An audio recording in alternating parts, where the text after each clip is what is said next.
Bienvenue à tous et à toutes. Aujourd'hui, je vais commencer avec une certaine vérité, puis qui peut frapper.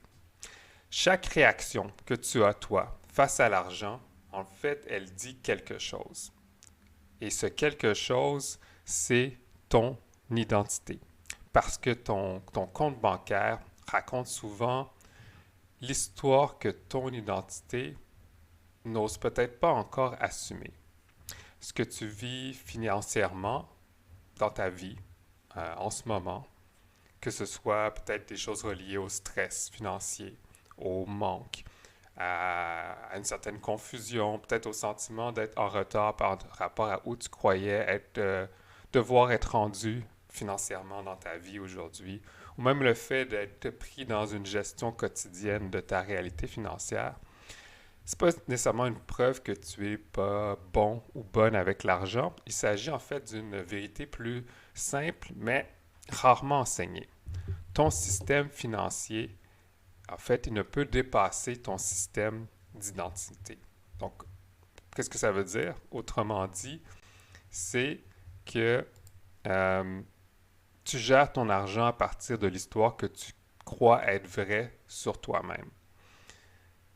Parce qu'on gagne jamais plus que ce qu'on croit mériter, on ne garde aussi pas plus que ce qu'on croit être capable de gérer. Et on ne dépasse jamais l'histoire qu'on se raconte sur soi-même. Donc, en tant que personne noire en particulier, parce que je travaille beaucoup avec des afro-entrepreneurs, puis je peux en parler par ma propre histoire à moi, on on n'a jamais manqué de talent en tant que dans nos communautés. Mais ce que l'histoire des derniers siècles, celle qu'on nous racontait, le narratif, ce qu'elle nous a privé surtout, ce sont des modèles d'identité autour de l'abondance. Donc, c'est ce que je veux qu'on puisse être capable de reprogrammer ensemble aujourd'hui. Aujourd'hui, je ne vais pas te parler de budget, mais je vais te parler d'identité financière, de la version de toi qui crée la prospérité et de celle peut-être aussi qui la retient. Donc, si tu sens que peut-être tu tournes en rond, que tu travailles fort, mais que ta situation au niveau financier, elle ne suit pas, ben, je crois vraiment que la capsule qu'on va avoir ensemble aujourd'hui est vraiment pour toi. Donc, si c'est la première fois que tu tombes sur cette série, ben, bienvenue dans Mindset Afromagnétique. C'est plus qu'un live, c'est un rendez-vous que je veux entre nous, un rendez-vous de transformation pour les afro-entrepreneurs, les leaders de conscience qui veulent vraiment bâtir leur succès en cohérence avec leur identité puis leur mission. Donc, chaque lundi matin, on se retrouve ici en live sur LinkedIn pour déprogrammer les croyances qui nous limitent, qui nous bloquent, qu'on a peut-être hérité du passé, de ce que j'appelle aussi un mindset colonial, d'être capable de reconnecter avec son pouvoir créateur et de développer une mentalité vraiment de bâtisseur de richesse puis de patrimoine qu'on veut transmettre aux prochaines générations parce que le succès, c'est pas seulement une question de stratégie, bien que ce soit important, mais c'est aussi une question d'identité. Je me prénomme Jean-Philippe, je suis coach, entrepreneur social, créateur de l'approche afro-magnétique, puis j'accompagne des entrepreneurs, des artistes, des créatifs, des leaders afro-descendants ici au Canada, à Montréal où je travaille, dans les Antilles et les Caraïbes, sur le continent africain, à créer des marques, des projets, puis des entreprises qui incarnent leur vérité, leur culture, leur puissance intérieure. Parce que qu'avant d'apprendre à faire plus, il faut apprendre, réapprendre à être soi. Et c'est exactement ce que les capsules du lundi t'aident à faire. Donc, bienvenue dans ton rituel du lundi matin, bienvenue dans Mindset Afro-Magnétique. Aujourd'hui, je vais partager quelque chose de personnel parce que la vérité, c'est que pendant longtemps, je pensais que moi, j'avais ce que j'appelle un problème d'argent, un problème de connaissance en lien avec la gestion financière dans mes défis que j'ai eus dans ma vie. Mais en réalité, j'étais pas, comme ce que je me disais dans ma tête, j'étais pas pauvre, j'étais en mise à jour. Mais je ne le savais pas encore. Donc, tout a commencé dans une période de ma vie où j'ai donné beaucoup dans un mandat dans lequel j'étais impliqué. Et je me sentais aussi à ce moment-là un peu désaligné par rapport à ce que je voulais vraiment faire. C'était un poste intéressant, c'était un poste de direction avec beaucoup de responsabilités, une, des mandats, des projets intéressants, mais euh, rapidement, je me suis senti désaligné par rapport à qui j'étais. Puis, bien que je m'y sois donné beaucoup, mais ça m'a amené à faire face à un mur. Donc, j'étais fatigué, j'étais vidé, j'étais perdu. Puis, éventuellement, mais ça a amené vers un burn-out. J'avais l'impression d'être dans ce poste-là, dans mon rôle, de faire preuve d'intelligence, de faire preuve de compétence, mais souvent incapable d'avoir une réaction puis une relation saine avec mes finances personnelles. Donc, je payais mes factures, mais je n'avais pas vraiment de système. Je repoussais ce qui me stressait. Puis dès que ça devenait lourd, je me disais, bon, je vais regarder ça demain.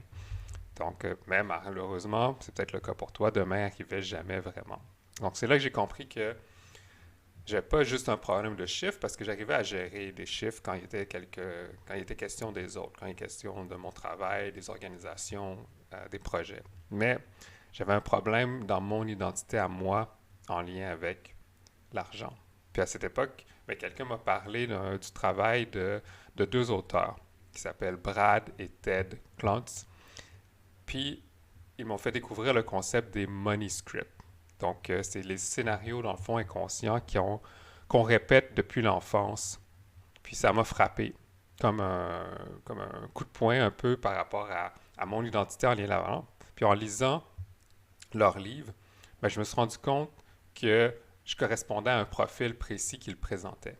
Le nom qu'on l'appelle, c'est le money avoider. Donc, pour te présenter ça sans jargon, ça veut simplement dire tu n'évites pas, c'est être quelqu'un qui évite pas l'argent parce qu'on est irresponsable, mais on l'évite parce que un peu notre système, euh, notre façon de penser associe l'argent au stress, au conflit, puis à la honte. Donc, tu gères à ce moment-là plus ce qui est urgent, tu repousses, donc tu ignores un peu ce qui te fait peur. Euh, si tu repousses ce qui expose peut-être à toi ton manque de clarté. Donc ça, c'était un peu moi, comment je me sentais à ce moment-là. Donc, j'ai essayé justement de comprendre ce profil-là. J'avais, comment ça se manifestait dans ma vie à ce moment-là, c'est que j'avais tendance à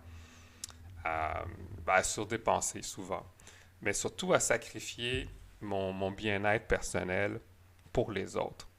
Euh, de chercher à éviter de voir où j'en étais dans ma situation financière, puis à rester aligné sur ce que je voulais vraiment dans mes ambitions financières.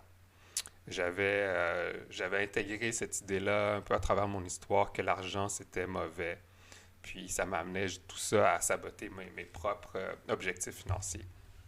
Donc, Qu'est-ce que ça, qu'est-ce que ça a amené aussi? Ça m'a amené à me poser des questions pour savoir d'où venaient ces blocages-là.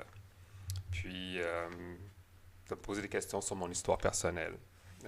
En tant où les auteurs, ben, ce qu'ils me disaient là, c'est de revenir à ton histoire en lien avec des choses qui sont passées durant ta jeunesse, durant ton enfance, qui ont marqué ta, ta vie, puis ta façon d'aborder l'argent. Donc, je peux vous en partager quelques-unes des réflexions que moi j'ai eues en faisant ce travail-là. Si on parle un peu à ma relation avec mes parents. J'en ai déjà parlé dans d'autres podcasts. Moi, je suis un enfant issu de l'adoption, donc je suis né en Haïti, mais très tôt, après un passage dans un orphelinat, mais j'ai été parrainé, puis j'ai été adopté par une famille canadienne, francophone. C'est comme ça que je me suis retrouvé à Montréal. Mais si on parle un peu du type de relation que j'avais des relations plutôt, qu'on pourrait dire, instables ou avec un manque de sentiment de sécurité avec mes parents parfois. Puis tout ça était ajouté à certaines tensions qu'il y avait dans ma famille. Puis j'en étais venu à jouer un peu le rôle de ce qu'on appelle le gardien de la paix. Celui qui est capable de prendre le temps d'écouter, qui apprend à pas voir les choses négativement, puis à calmer les tensions.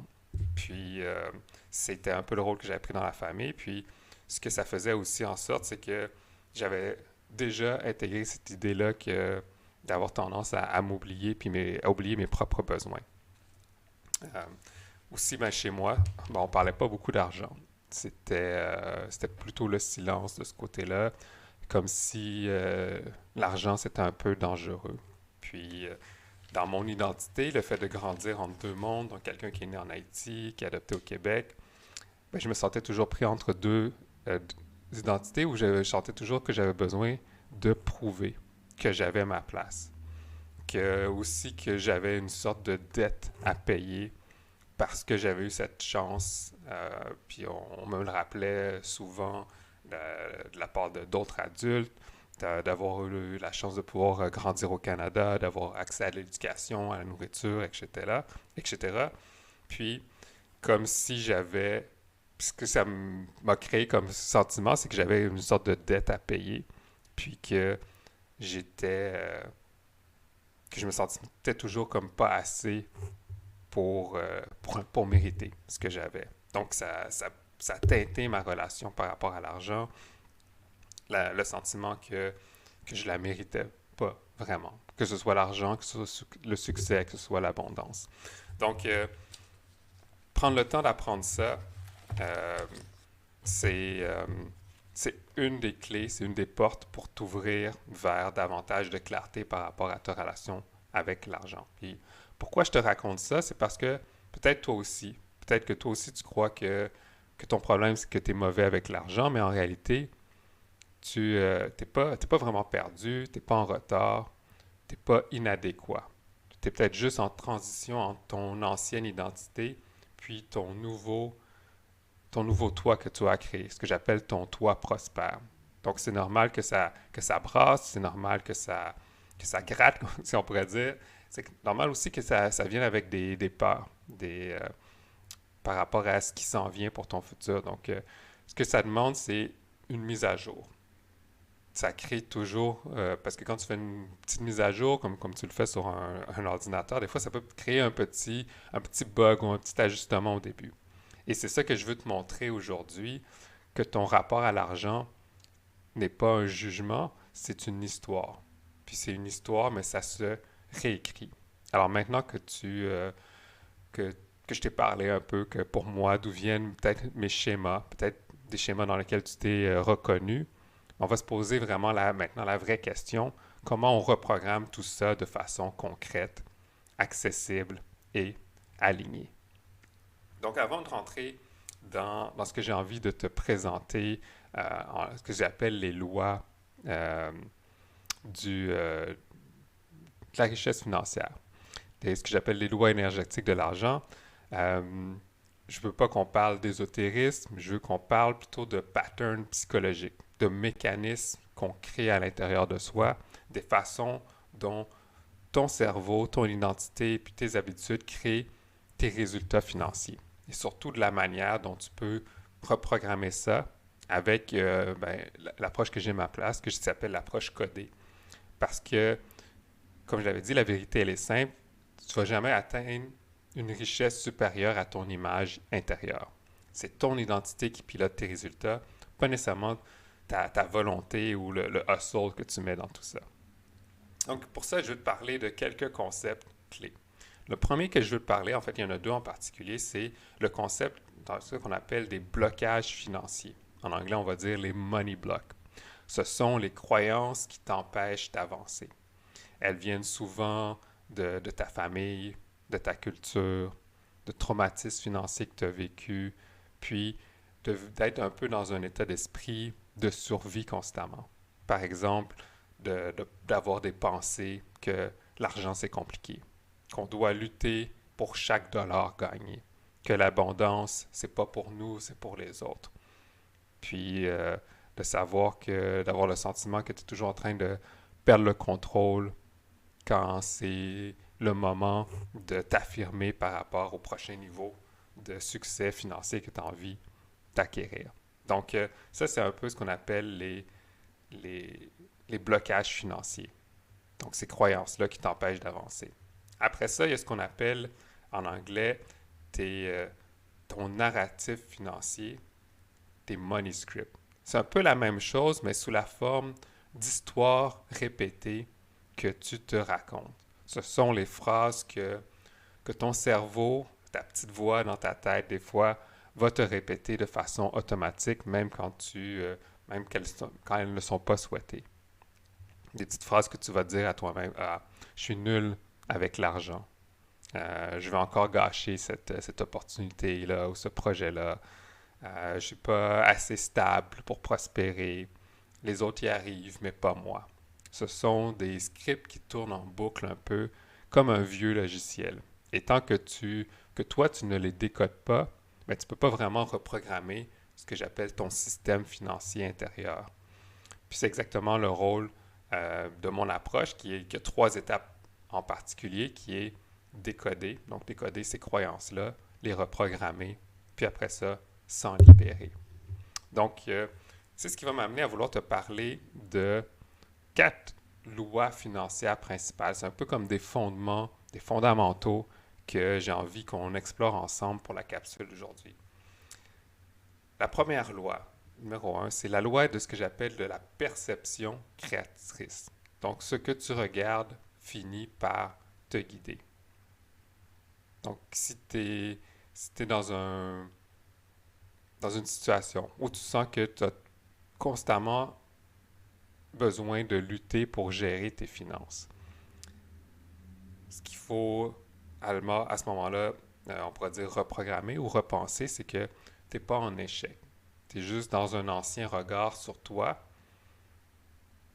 qui continue à agir ainsi.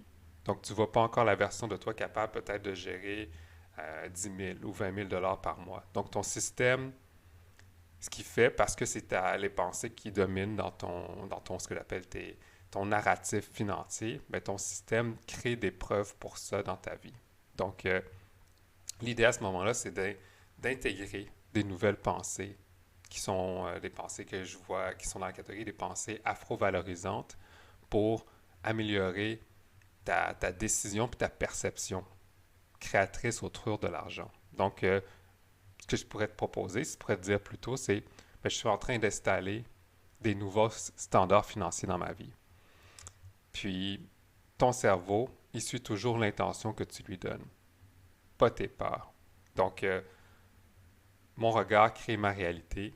Je choisis celui d'être un bâtisseur. Donc, c'est quelque chose que tu peux appliquer. Donc, chaque soir, ce que je te proposerais de faire à ce moment-là, c'est pendant les 7 prochains jours, note chaque soir une seule petite victoire financière, même petite, que tu as faite au cours de ta journée. L'idée, c'est de reprogrammer ton regard, tes réflexions, pour voir l'abondance plutôt que le manque. Donc, ça va avec la loi de la perception créatrice. Donc, ce que tu regardes finit par te guider. Maintenant, je vais vous présenter la deuxième. C'est ce que j'appelle la loi de l'identité. Donc, l'argent suit la personne que toi, tu crois être.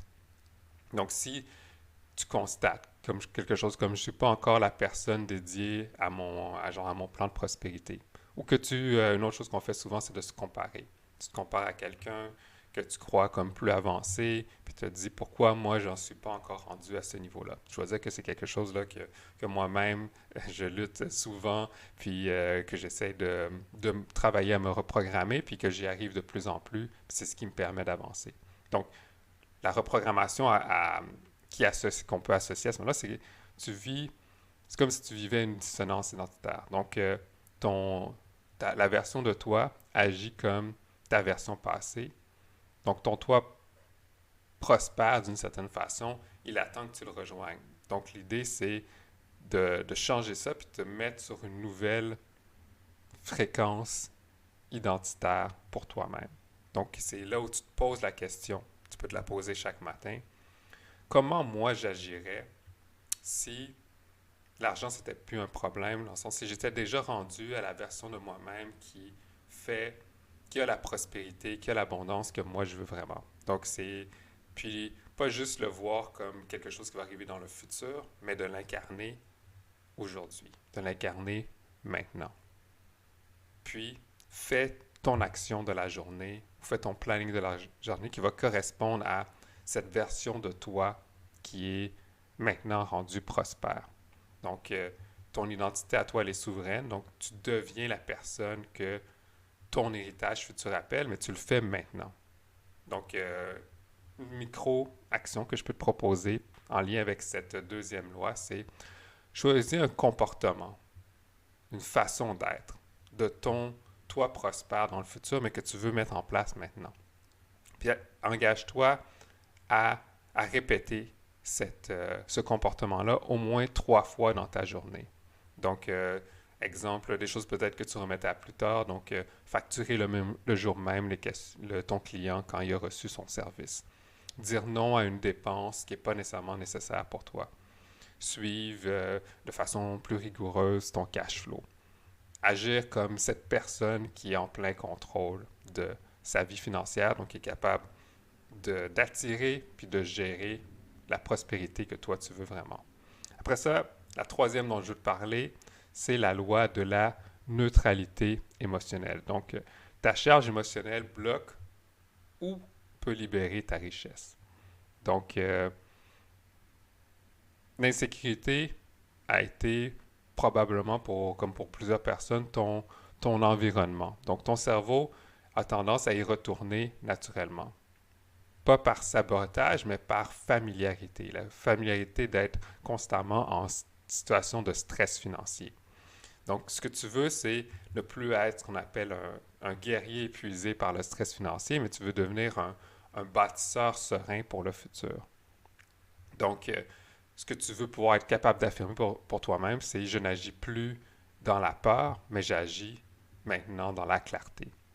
Quand une émotion de stress, tu la sens monter en toi, prends le temps de l'identifier, nomme-la, prends un moment de respiration, peut-être 3 grandes inspirations, 3 grandes expirations, puis décide une action qui va vraiment t'amener où tu veux.